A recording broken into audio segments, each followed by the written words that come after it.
Bismillahirrahmanirrahim. Assalamualaikum warahmatullahi wabarakatuh. Alhamdulillah rabbil alamin. Wassalatu wassalamu ala ashrafil anbiya wal mursalin. Sayyidina Muhammadin wa ala alihi wa ashabihi ajma'in. Faqala Allah Ta'ala fi kitabihil karim. Ya ayyuhalladzina amanu taqullaha haqqa tuqatihi wa la tamutunna illa wa antum muslimun. Subhanaka la ilma lana illa ma 'allamtana innaka antal alimul hakim. Amma ba'd. Hadirin jamaah rahimakumullah, alhamdulillah pada sore hari ini kita lanjutkan kajian kitab Ensiklopedia Akhir Zaman karya seorang ulama dari Gaza bernama Ad-Doktur Asy-Syaikh Muhammad Ahmad Al-Mubayyad hafizahullah. Dan dalam kesempatan ini kita memasuki halaman 276. Saya ulangi, yang bawa kitabnya silahkan dilihat halaman 276. Kita memasuki alamatus sa'ah yang diberi judul nomor 23, pudarnya nilai agama dalam menilai yang hak dan yang batil. Dalil pertama, firman Allah Ta'ala, wa qala al-mala'u min qaumi fir'auna atadharu Musa wa qaumahu liyufsidu fil ardi wa yadharaka wa alihatak. Qala sanuqattilu abna'ahum wa nastahyi nisa'ahum wa inna fawqahum qahirun. Berkatalah al-mala'u, para pembesar dari kaum Fir'aun kepada Fir'aun, apakah kamu membiarkan Musa dan kaumnya membuat kerusakan di negeri ini, Mesir, dan meninggalkan kamu serta sembahan-sembahanmu? Fir'aun menjawab, akan kita bunuh anak laki-laki mereka dan akan kita biarkan hidup anak-anak perempuan mereka. Dan sungguh kita berkuasa penuh atas mereka. Surat Al-A'raf ayat 127. Dalil berikutnya surat An-Naml 56. Famakana jawab qaumihi illa an qalu akhriju ala lutin min qaryatikum innahum unasu yatatahharun. Maka tidak lain jawaban kaumnya mengatakan, usirlah Lut beserta keluarganya dari negerimu, karena sesungguhnya mereka itu orang-orang yang mendakwakan dirinya bersih. Surat An-Naml ayat 56. Yang berikutnya, wa qala al-mala'u alladhina kafaru min qaumihi la in ittaba'tum syu'aiban innakum idzal khasirun. Pemuka-pemuka kaum Syuaib yang kafir berkata kepada sesamanya, sesungguhnya jika kamu mengikuti Syuaib, tentu kamu jika berbuat demikian menjadi orang-orang yang merugi. Suratul A'raf ayat 90. Sedangkan dalam hadis Rasulullah sallallahu alaihi wasallam bersabda, la taqumu sa'atu hatta yukhawwanal aminu wa yu'tamanal kha'inu hatta yazharal fuhsyu wat tafahhush wa qati'atul arhami wa su'ul jiwari walladhi nafsu Muhammadin biyadihi inna mathalal mu'mini laka mathalil qit'ati minadh dhahabi nafakha 'alaiha sahibuha falam taghayyar wa lam tanqus walladhi nafsu Muhammadin biyadihi inna mathalal mu'mini kamathalin nahlati akalat tayyiban wa wada'at tayyiban waqa'at falam tuksir walam tufsid. Hari kiamat tidak akan tiba sehingga orang yang dapat dipercaya didustakan, sedangkan orang-orang yang berkhianat justru dipercaya. Kemungkaran dan cercaan merupakan kebiasaan umum di tengah masyarakat, terputusnya tali silaturahim dan tetangga yang buruk. Demi zat yang jiwa Muhammad berada dalam genggamannya, sesungguhnya seorang mukmin bagaikan sepotong emas. Ditempa menjadi apapun emas itu, nilainya tidak pernah berkurang.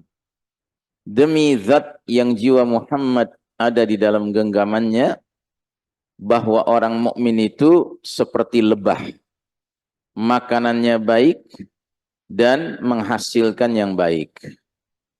Lebah itu hinggap pada ranting bunga, namun tidak merusak bunganya dan juga tidak mematahkan rantingnya. Penjelasan. Ayat-ayat tersebut mengindikasikan terjadinya pergeseran nilai dalam menyikapi suatu permasalahan yang terjadi di tengah masyarakat. Sehingga mereka menganggap bahwa orang yang menjaga kehormatan dan keluhuran etika justru dianggap sebagai penjahat yang harus mendapatkan hukuman. Hingga pada akhirnya orang yang mempunyai keinginan untuk memperbaiki kondisi masyarakat justru dianggap sebagai perusak masyarakat dan harus segera dienyahkan dari tengah-tengah masyarakat. Jadi apa yang dikutip oleh Syekh Mubayyad dari Al-Quran hanya contoh saja ya. Contohnya yang lain banyak sekali. Yang dikutip pertama, pelajaran dari masyarakat yang dipimpin oleh Fir'aun. Kemudian pelajaran dari masyarakat yang tenggelam dalam kerusakan moral yang dialami oleh kaum Nabi Lut alaihissalam.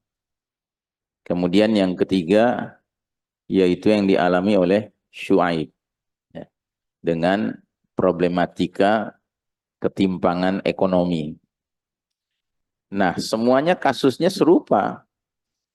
Baik itu Nabi Musa yang berhadapan dengan masyarakat yang dipimpin Fir'aun, maupun Nabi Lut yang menghadapi kaum Lut yang menyimpang, maupun Nabi Syuaib yang di tengah-tengah terjadinya kecurangan dalam timbangan, dia berusaha menegakkan kejujuran.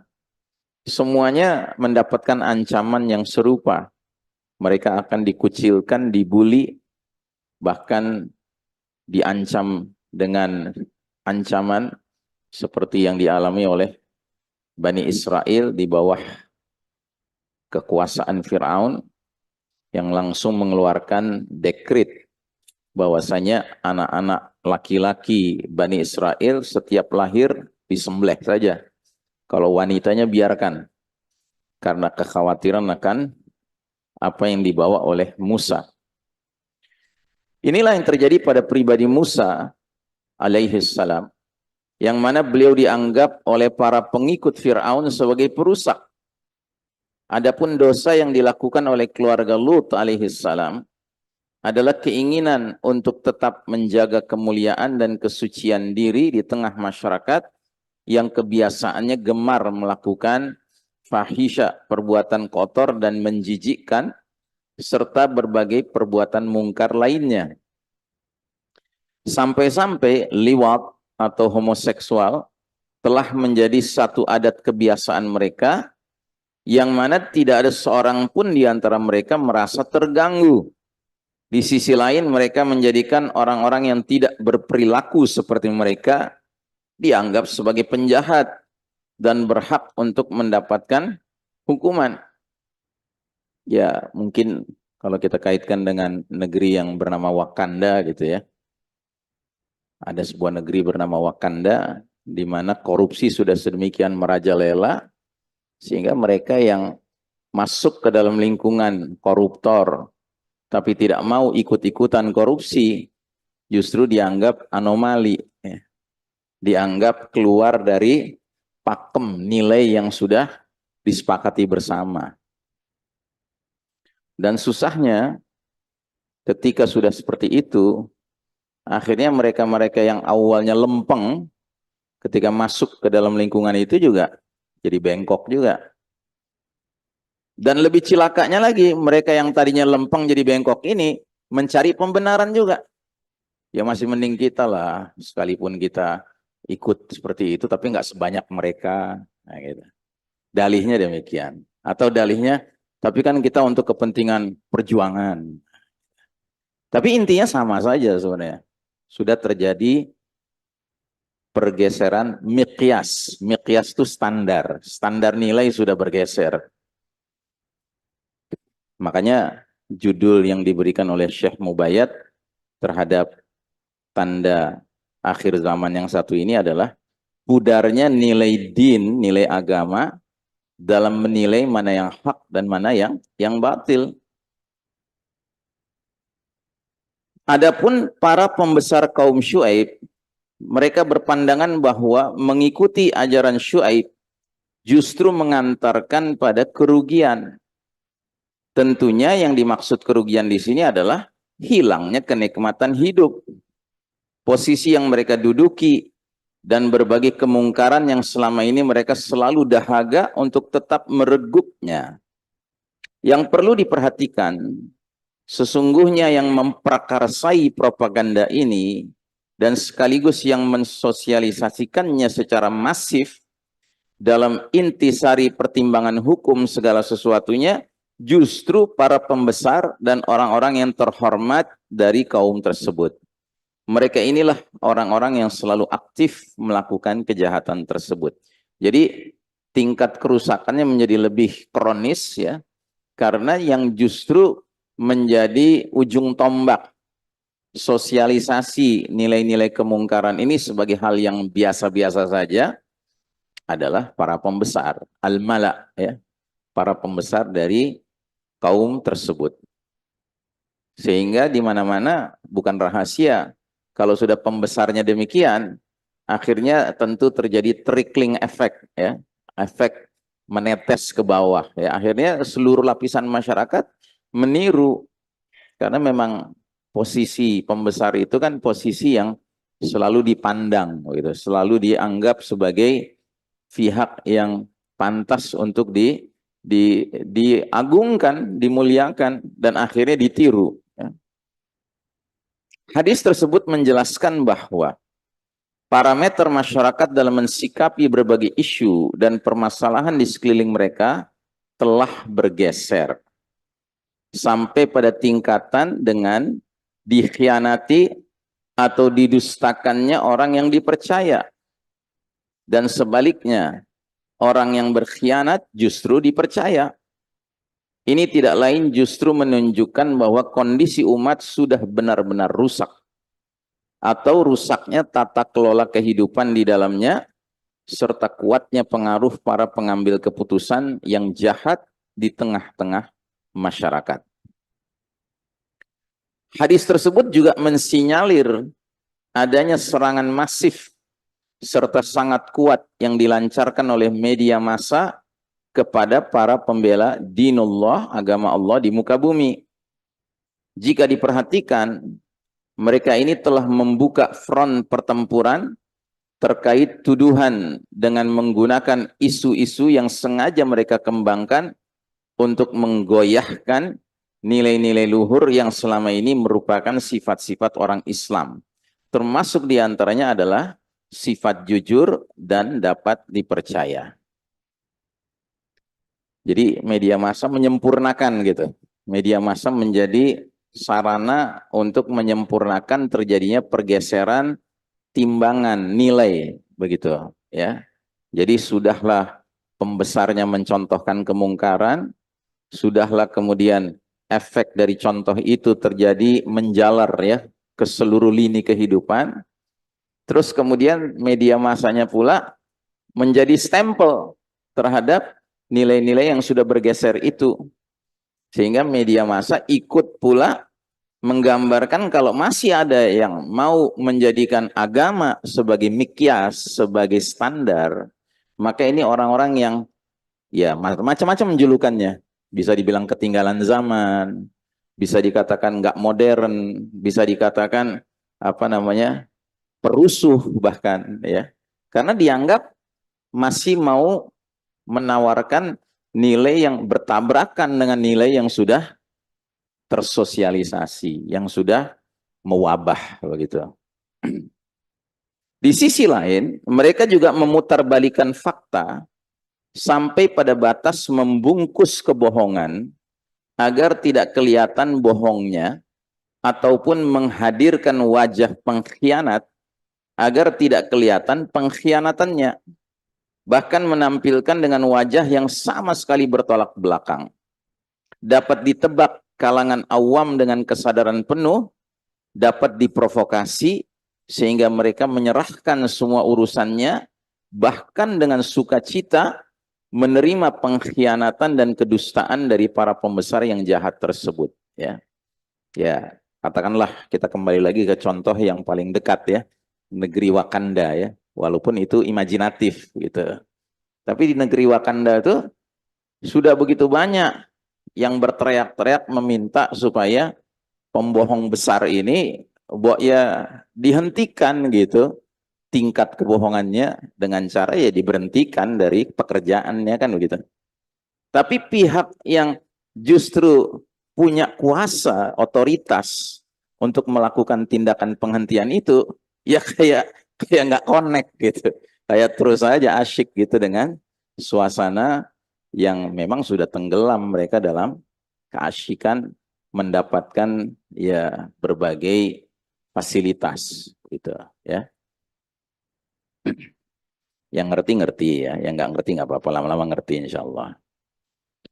Hadis tersebut juga mensinyalir adanya 3 tanda hari kiamat yang lain, yaitu buruknya hubungan bertetangga, terputusnya tali silaturahim, serta tersebar luasnya perbuatan amoral dan menjijikkan. Dan penjelasan pertanda-pertanda tersebut bukan di sini tempatnya. Namun yang perlu digarisbawahi di sini, bahwa di tengah masyarakat ataupun lingkungan yang mana ketiga bencana besar yang mematikan ini tersebar luas, tidak dapat disanggah lagi orang yang amanah justru tidak mendapatkan tempat di tengah masyarakat dan keluarganya, sama seperti Lut alaihissalam yang dikucilkan oleh kaumnya sendiri. Perbedaannya adalah jika Lut alaihissalam dikeluarkan dengan mengucilkannya dari pemukiman kaumnya, maka di masa sekarang ini pengucilan tersebut dilakukan dengan tidak diikutsertakan mereka, ataupun mereka sengaja dihalang-halangi untuk ikut andil dalam pengambilan kebijakan dengan tuduhan bahwa mereka yang jujur ini adalah para pengkhianat dan tukang dusta.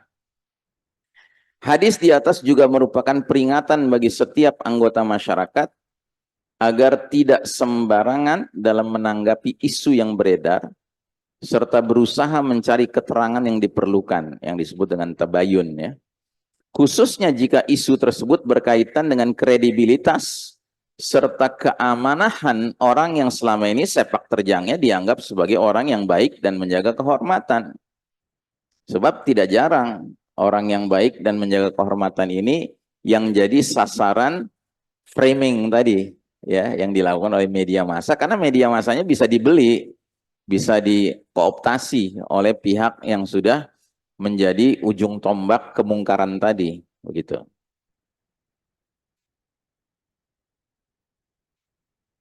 Sebab pada dasarnya setiap pribadi dari kaum muslimin berusaha saling mengokohkan dengan berbagai sarana yang dimiliki. Demikian pula hadis di atas mengindikasikan hilangnya standarisasi yang benar dalam menilai sebuah permasalahan yang mereka temui ataupun permasalahan di antara mereka, yaitu dengan munculnya ide baru yang sangat aneh dari pemahaman serta parameter umat Islam selama ini. Nah, jadi ini saya kira paragraf yang paling penting justru yang akhir ini. Saya ulangi lagi, demikian pula hadis di atas mengindikasikan hilangnya standarisasi yang benar dalam menilai sebuah permasalahan yang mereka temui ataupun permasalahan di antara mereka, yaitu dengan munculnya ide baru yang sangat aneh dari pemahaman serta parameter umat Islam selama ini. Ya kita bicara terang-terangan saja ya. Kita sekarang hidup di era yang paling kelam dalam sejarah umat Islam. Era ini Allah tidak mengizinkan umat Islam mimpin dunia. Dan ini sudah berlangsung 103 tahun ya. Dan itu persis hitungannya kemarin tanggal 27 Rajab.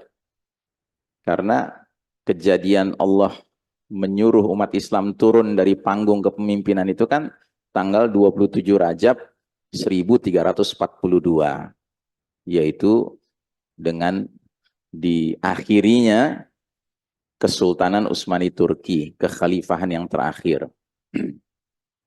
Maka kalau kita hitung, sekarang ini sudah 103 tahun persis. Kemarin ya, tanggal 27 Rajab. Dan itu juga bersesuaian dengan tanggal 3 Maret 1924. Yang berarti beberapa hari lagi lah ya, 3 Maret nanti nih. Dan nanti 3 Maret 2024 berarti persis 100 tahun. Ya, umat Islam berada dalam posisi underdog, ya, tidak sedang memimpin umat manusia. Tapi sebaliknya, Allah sedang ngasih giliran kaum kafir, khususnya Yahudi, Nasrani, mimpin dunia ini. Otomatis dong, mereka tahu bahwa umat Islam itu inti kekuatannya di mana? Inti kekuatannya pada keteguhan pendirian untuk menjadikan standarisasi mikyas itu adalah Al-Quran dan Sunnah. Ya. Karena begitu pesan Nabi kan, Nabi bersabda, taraktu amraini lan tadillu abadan in tamassaktum bihima, kitabullah was sunnati. Kutinggalkan, kuwariskan kepada kalian dua warisan suci yang bila mana kalian berpegang teguh kepadanya, niscaya kalian tidak akan sesat selama-lamanya, yaitu kitabullah dan sunnahku. Nah, karena mereka tahu bahwa umat Islam itu berpegang teguh kepada prinsip itu, maka justru semenjak mereka memimpin dunia ini, itulah sisi yang paling pertama mereka hantam. Mereka tahu mereka nggak bisa menghantam Islamnya, nggak bisa. Quran Sunnahnya nggak bisa dihantam, tapi umat Islamnya bisa dihantam. Dibuat berubah pemikirannya untuk memandang nggak apa-apa, nggak pakai Quran dan Sunnah sebagai standarisasi. Akhirnya muncullah aneka ide-ide baru. Nasionalisme, demokrasi, ya kan? Ini kan ide-ide baru. Jadi kalau kita lihat nilai-nilai ini yang masih kuat bercokol dalam hati dan pikiran kaum muslimin, inilah ide-ide yang menjadi sebab ketika salah satu negeri muslim mengalami penganiayaan, bahkan genosida seperti Ardul Mubarakah kemarin ini atau saat ini yang sedang berlangsung, maka yang lain terpasung. Kenapa? Karena kepentingan nasional itu lebih utama daripada kepentingan agama. Gitu. Bahkan memang disebarluaskan salah satu ide yang lain lagi yang baru yang namanya sekularisme, pemisahan urusan agama dari urusan sehari-hari. Nah, akhirnya kalau ada yang teriak dengan dalih agama itu langsung dituduh sebagai keluar dari pakem, gitu. Ya. Makanya akhirnya semua juga kalau berjuang itu jadinya berjuangnya dengan konsep sadar tidak sadar. Konsepnya namanya mendingan-mendingan daripada. Nah, gitu. Ya kan? Mendingan 01 daripada 2 dan 3. Kan gitu. Gitu. Jadi intinya bukan karena benar-benar yakin bahwa ini adalah sesuatu yang akan membawa kita pada Quran dan Sunnah. Tidak.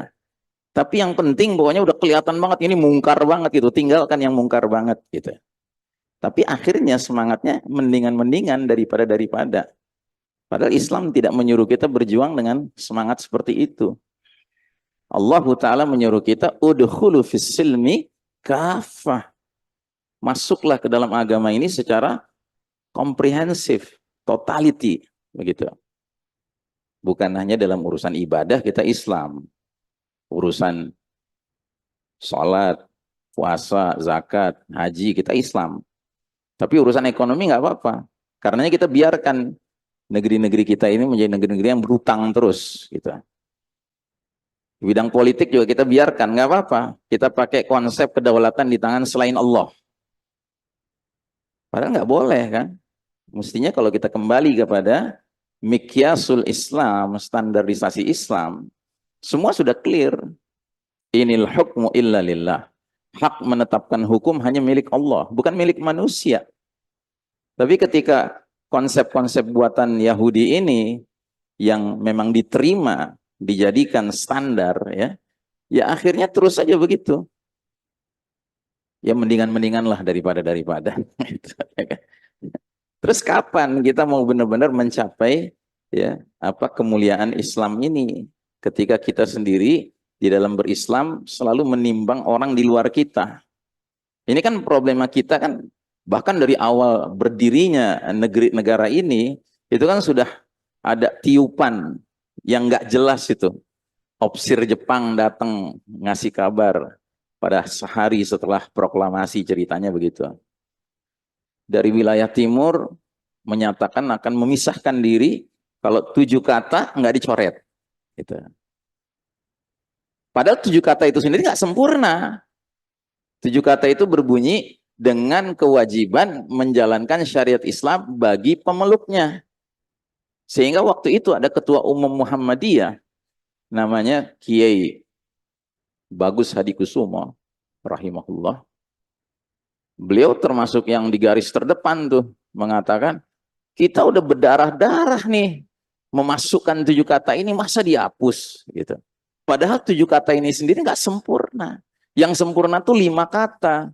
Dengan kewajiban menjalankan syariat Islam, titik. Nggak perlu bagi pemeluknya. Karena syariat Islam bukan hanya bagi umat Islam. Syariat Islam itu rahmatan lil alamin.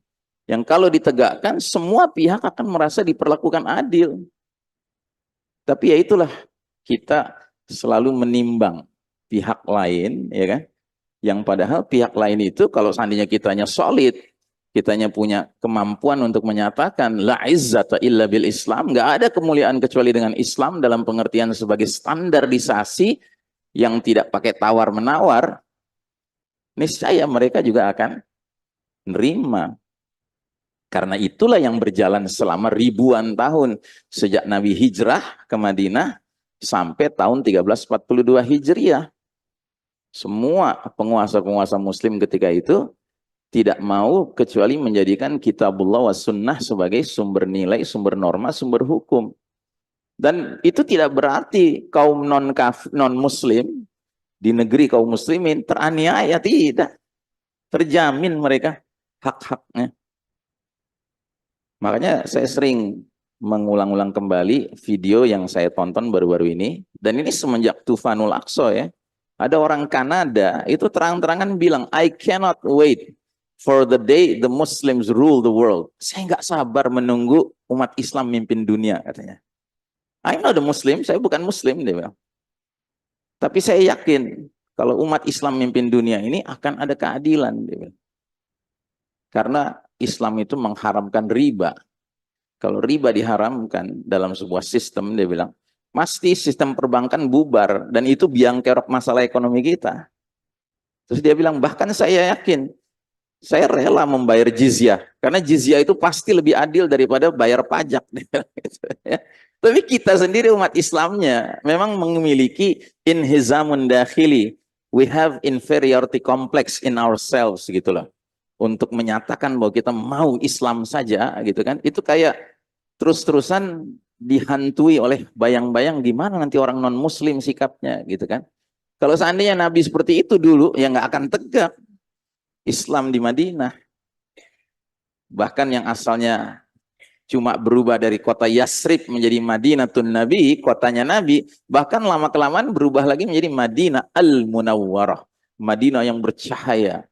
Justru karena Nabi dan para sahabat tidak punya sedikit pun keraguan untuk menjadikan mikyas, standarisasi nilai hak wal batil itu adalah Islam, Quran dan Sunnah. Gitu. Nah, jadi saudaraku rahimakumullah, kita kembali kepada bahasan ini. Dan satu hadis telah memberi isyarat adanya pertanda pencabutan amanah. Fayusbihun nasu yatabaya'una fala yakadu ahadun yu'addil amanata fayuqalu inna fi bani fulanin rajulan aminan wa yuqalu lirrajuli ma aqalahu wa ma azhafarahu wa ma ajladahu wa ma fi qalbihi mithqalu habbati khardalin min imanin. Maka pada masa itu banyak orang yang bertransaksi namun hampir-hampir tidak ada seorang pun yang menunaikan amanah. Maka dikatakan sungguh di Bani Fulan terdapat orang yang amanah yang dapat dipercaya. Dikatakan tentang lelaki tersebut, alangkah cerdiknya dia, alangkah lihainya dia, dan alangkah piawainya dia. Padahal sedikit pun dalam hati orang tersebut tidak terdapat sikap amanah dan keimanan meski hanya sebesar biji sawi. Ya. Jadi hadis ini benar-benar menggambarkan kondisi kita sekarang. Betapa banyaknya pihak-pihak yang memuji-muji sosok-sosok yang hakikatnya nggak amanah, tapi kemudian diberikan di boosting kosmetikanya gitu, ya, pemujiannya itu sedemikian rupa. Dan kalaupun memang ada orang yang amanah, tapi amanahnya belum berstandarkan mikyasul Islam, begitu. Karena apa? Karena ya tadi kita disadar tidak sadar dipengaruhi dengan inhizamun dakhili, inferiority complex, untuk benar-benar menyatakan ya Islam itulah al-hal, Islam is the solution gitu. Itu bagi masyarakat dunia sekarang tuh satu kalimat yang seolah-olah pantang diucapkan begitu. Ya padahal itulah sesungguhnya makna amanah yang sebenarnya. Makanya dikatakan oleh Nabi di ujungnya, ketika masyarakat mengatakan alangkah cerdiknya dia, alangkah lihainya orang itu, alangkah piawainya dia.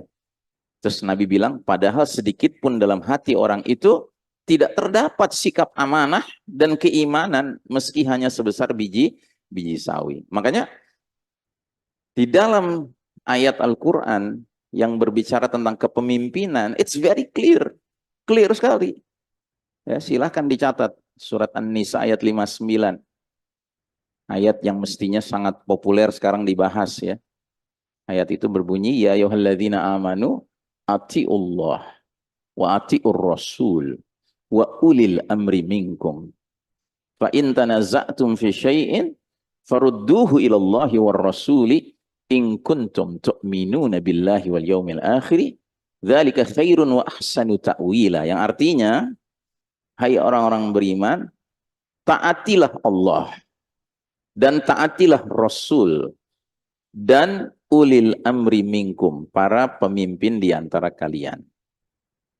Dan jika kalian berselisih pendapat tentang suatu urusan, suatu perkara, maka kembalikanlah urusan itu, perkara itu kepada Allah dan Rasul, yakni Quran dan Sunnah. Jika kalian benar-benar beriman pada Allah dan hari akhir, yang demikian itu lebih baik akibatnya dan lebih baik takwilnya, interpretasinya. Jadi ada seorang ulama dari Suriah namanya Syekh Ali As-Sabuni rahimahullah. Beliau dalam kitab tafsirnya membahas ayat ini bertanya, mengapa di depan Allah ada atiu, taatilah, di depan Ar-Rasul ada atiu, taatilah, tapi di depan ulil amri minkum nggak ada atiu, nggak ada taatilah. Dia jawab, karena mentaati Allah dan Rasul, Quran dan Sunnah, itu sifatnya mutlak. Nggak ada tawar-menawar, nggak ada negosiasi, nggak ada kompromi. Segera sami'na wa ata'na. Tapi mentaati para pemimpin di antara kalian bersyarat. Syaratnya di mana kita temukan? Ya di ayat ini. Ada berapa syaratnya? At least 2. Sekurang-kurangnya 2. Yang pertama syaratnya, ulil amri minkum, dari kalangan kalian. Kaliannya kemana? Ke awal ayat. Hai orang-orang beriman. Berarti mesti orang beriman. Kalau bukan orang beriman, nggak layak ditaati. Tapi beriman saja nggak cukup. Harus ada kriteria kedua. Apa kriteria kedua? Jika kalian berselisih pendapat, maka kembalikanlah perselisihan itu kepada Allah dan Rasulnya, Quran dan Sunnah. Jadi artinya ciri ulil amri minkum yang karenanya dia layak untuk ditaati jika si pemimpin tersebut dalam semua perkara kecil apalagi besar itu tidak mau nengok kemanapun sebagai tempat rujukannya kecuali Quran dan Sunnah. Bahkan Ibnu Katsir menambahkan, karena lanjutan ayat itu bunyinya, bila kalian berselisih pendapat tentang suatu perkara, kembalikanlah perkara itu kepada Allah dan Rasulnya, Quran dan Sunnah, jika kalian benar-benar beriman pada Allah dan hari akhir. Nah ini digarisbawahi sama Ibnu Katsir. Kata Ibnu Katsir, jika ada satu masyarakat mengaku orang-orang beriman, muslimin, tapi rela punya pemimpin yang tidak memenuhi dua kriteria ini, maka masyarakat itu hakikatnya berbohong dalam mengaku beriman pada Allah dan hari akhir. Karena cirinya kalau memang benar-benar beriman pada Allah dan hari akhir adalah tidak rela punya pemimpin kecuali yang memenuhi dua kriteria itu. Satu, dari kalangan orang beriman. Dua, tidak mau menyelesaikan perkara nengok kemanapun kecuali kepada miqyasul Islam, standarisasi Islam. Dan apa itu? Quran dan Sunnah. Gitu.